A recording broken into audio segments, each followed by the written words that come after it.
All right, as Tender's saying, is back. I can see when it goes down, which is the at least the convenient part of it. It's not like I just don't know that it's down, but it's so frustrating when that happens. So thanks guys for joining back. Don't forget to refresh your feeds if you haven't done so already. Um, Welcome back, Azotundra and Gen Gen, to the stream. Hopefully everybody else got a chance to come back. So what we're talking about here, Baby Firefly's in here as well. Welcome back. The Universal parks, there's a lot to them. There's two of them in Orlando. There's the Islands of Adventure and regular Universal Studios, whereas in LA there's only Universal Studios. I'm going to try and go on a couple of the things that are expanded from LA as well. So for anybody who doesn't know, in LA, the Universal Studios tour, where you go on the tour through like the back lot and stuff, is basically like a combination of like 10 different rides in one, because you go on the tour, you see the sets and everything, but you also go through the Jaws encounter on the studio tour. You go through the King Kong encounter on the studio tour, the Earthquake encounter on the studio tour. You do the Fast and Furious thing on the studio tour.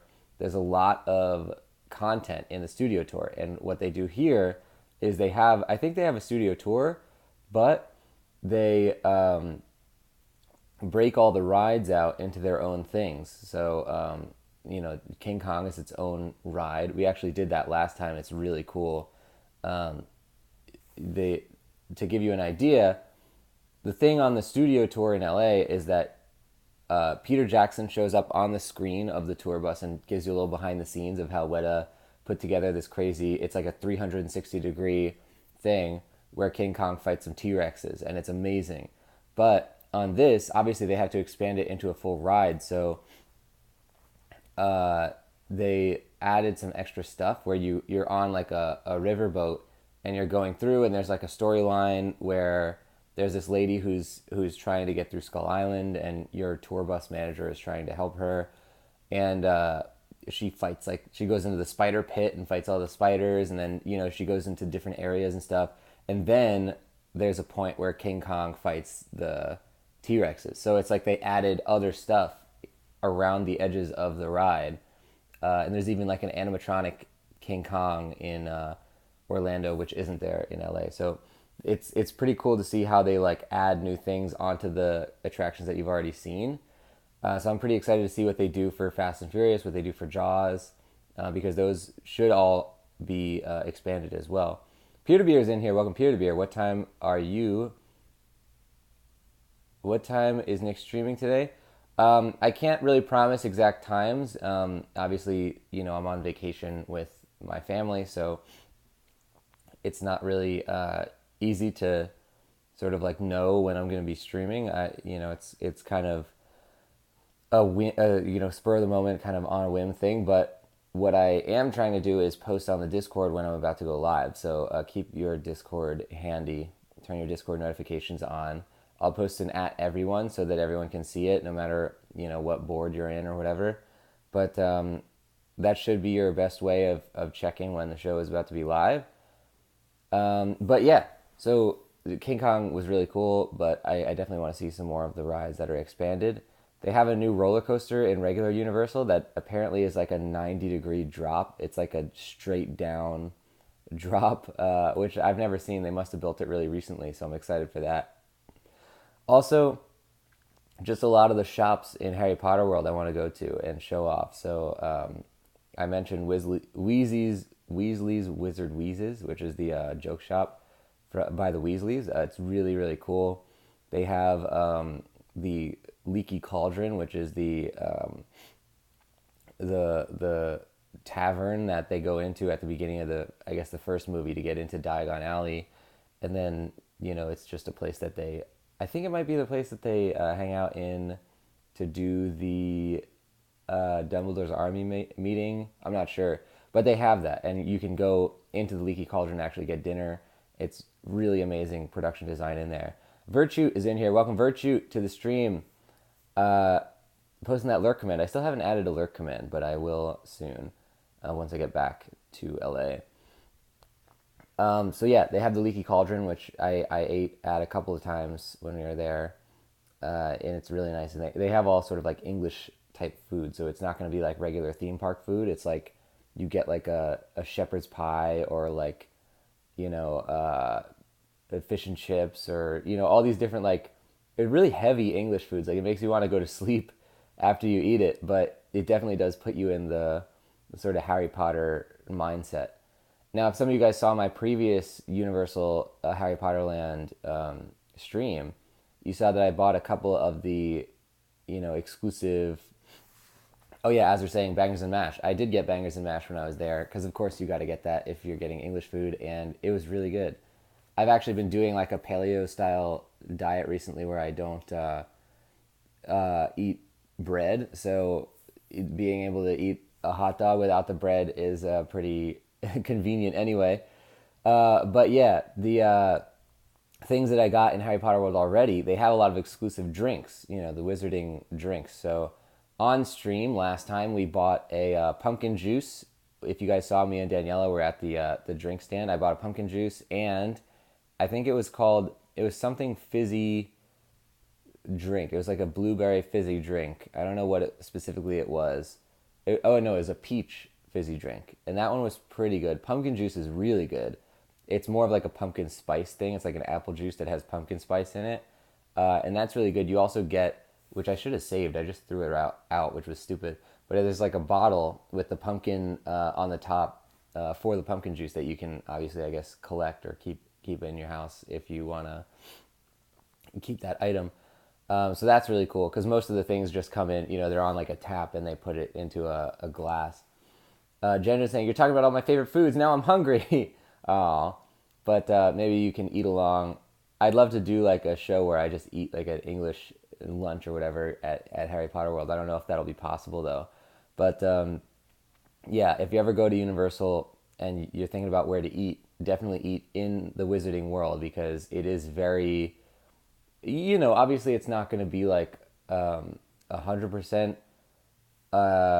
authentic, I guess, but it's pretty damn close. Like they in Universal too, they'll serve you at your table. You don't even wait at the window like you do in LA. But the food that they have, like I actually really love their fish and chips. I think about getting their fish and chips a lot when I'm like in LA, like, and I'm a pass holder at Universal in LA, so I go there a decent amount, and I just go like, oh man, I want to get some fish and chips today. Like I should go to Harry Potter World.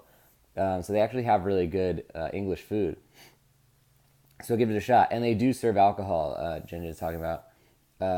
They have a couple of wizarding brews. I don't know exactly what they are. There's one that I got last time that was a dragon scale, and the tap handles are also themed, so it looks like a dragon. I believe there's a picture of it on my Instagram. One is like a dragon, and one I think is a boar's head.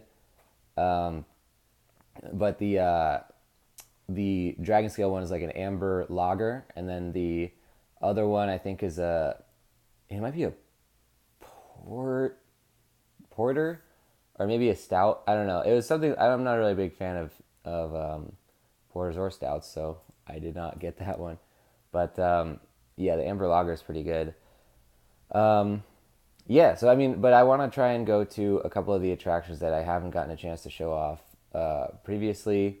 Probably can't show Gringotts, but I can hopefully show the inside of a couple of the stores, and we'll kind of play that by ear and see which ones cut off the stream, which ones we're actually able to show. The inside of Ollivander's, if you've never seen it, is extremely impressive. Where you know how Ollivander's looks, where all the wand boxes are like jumbled around, but there's kind of like an organizational system to it, but it's like all slanted and everything just feels very haphazard, even though they all sit in place. And that's actually the way that, not only the way that the fake wand boxes on the wall look when you're in the attraction part of it, but when you're at the store part where you can buy a wand, that's how they're laid out, and you actually can pull them out of the wall and they don't all come tumbling down. Like there's an organizational system to it, even though it does look really like crazy. So I think that's really impressive the way that they do that. And then they have sheets that show you like what each wand means and what what its significance is to the person who uses it. I would also love to show you guys, if you've never seen it, they have the so in every Universal park you can actually go and request the map of like what is available to do spells on. So where's my? I have a map over here. You can see this, which is a map of all the spells available in the park. So if you look up here, it says like the Fountain of Fair Fortune, Eternel's Elixir of Refreshment, like all these different places, and you can actually do spells there. So it kind of has like a Marauders map sort of feel. If you take a look at, here, hold on, let me turn my camera around. You can see that these are the spells, and you can do them at different parts of the park. They're numbered, so you can just kind of keep an eye out for that. And what's cool is like being somebody who loves going to these parks, these Universal parks, if you have a wand, it works at all of the different Universal locations. So what you can do is I brought my wand from LA to Universal. It still does all the spells around the park.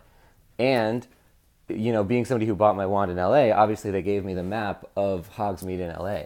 But you can go up to the shop person in Orlando and say like, hey, can I get a map? And they'll actually give you two of the same map because it's double-sided here. You know, one side is Hogsmeade and one side is Diagon Alley. So like they're super cool about just giving you the new map so that you can see where all the spells are, and also if you want to collect it. I guess that's the idea of why they give you two, so that since it's double-sided, you could like frame both sides if you wanted to. But that's really cool because usually at theme parks, they're not like that open about just giving you like, you know, especially the exclusive thing like that. So I like that a lot. As Returner saying, cool map. I love maps. Yeah, it's a really a class act, that map. I think it's great. So yeah, we're going to try and show a lot of stuff at Universal, guys. Stay tuned on my channel if you want to see more stuff that I do. If you don't know the channel, it's called The Voice of Nick. I play video games live 3 times a day, every single day. I don't talk over story or cutscenes, but I do request no gameplay or story spoilers. None of that matters this week because I am on vacation in Orlando, Florida. So I'm going to be streaming from Disney, Universal, doing talk shows, live readings, all sorts of stuff, and IRL streams. So make sure you keep an eye on my stuff. Guys, that's going to do it for this one. I believe my hotel Wi-Fi is going to shut off the stream any moment. So let's raid somebody at the end of today's program. We'll check the rating info. But first, if you want to support the stream, if you want to get some cool stuff as well, then consider subscribing. You can get the Voice of Nick emote, legendary status in the chat and Discord, 200 meatballs, higher chance to win in the heist minigames, and ad-free streams for subscribing. You'll not only get a bunch of cool stuff, but you'll also have the knowledge that you are helping the show directly to get better. So thank you to all the subscribers out there. Thank you to everybody who cheers as well. Welcome Pulse Flame Zero on the show. We are just closing it out, but stay tuned for more streams. I'm live from my hotel room right now. We just recapped everything we're planning on doing at Universal Studios today. And later in the day, of course, I will be live directly from Universal in Orlando. So keep an eye out for that, guys. I'll even try to do some spells in first person if you want to see what they look like. Or maybe we could film Daniela doing it because it's probably hard to do it while while streaming and holding a camera. But yeah, so hit that follow button, anybody who has not done so already, if you want to see more of the stuff that I'm doing. I do 3 streams a day when I'm playing video games, and I'm doing 3 streams a day while doing IRL streams, so keep an eye out for that.